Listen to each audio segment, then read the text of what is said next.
Halo teman-teman, di modul kali ini kita akan membahas tentang konsep yang namanya secondary promise. Ya, ini dipopulerkan, dicetuskan oleh namanya Robert W. Bly.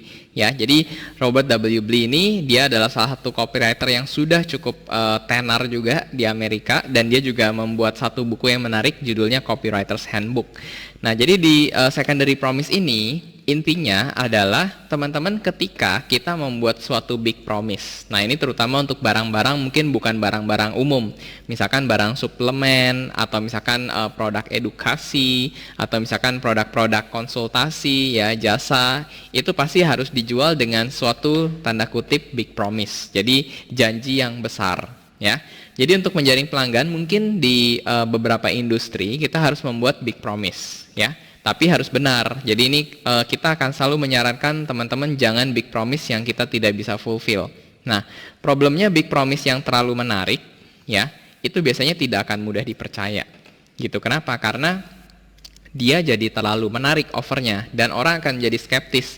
Bener nggak sih? Misalkan teman-teman tiba-tiba ditawarin, mau nggak kamu saya undang ke suatu bisnisnya tuh sangat liquid, profitnya sangat oke, kamu bisa investnya maksimum sekian persen.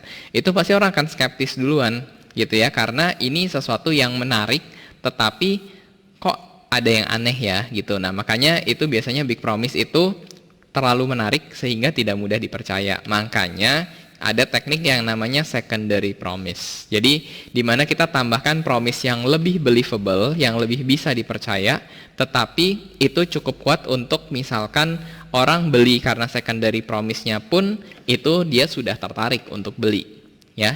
Nah, contohnya ya. Jadi secondary promise adalah benefit tambahan dari sebuah produk atau jasa yang lebih kecil ya dibandingkan dengan big promise-nya. Tapi idealnya secondary promise itu adalah sesuatu yang cukup menarik ya, cukup untuk membuat calon customer membeli.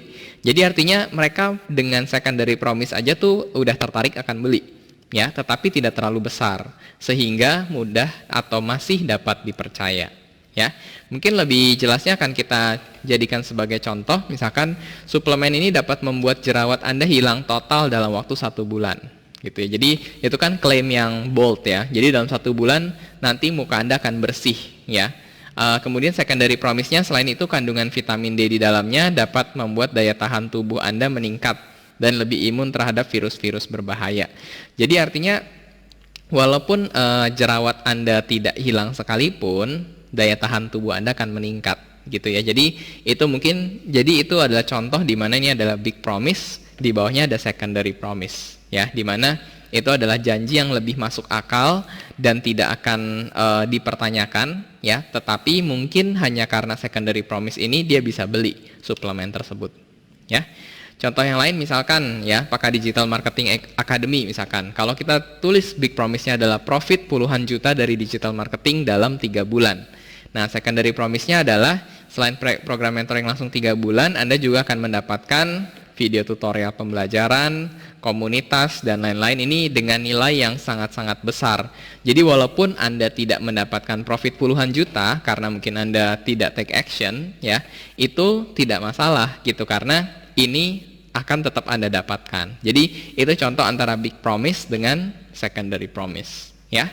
Jadi itu ya mungkin teman-teman yang saya pengen share untuk di konsep kali ini. Teman-teman terima kasih. Kita akan ketemu di modul selanjutnya.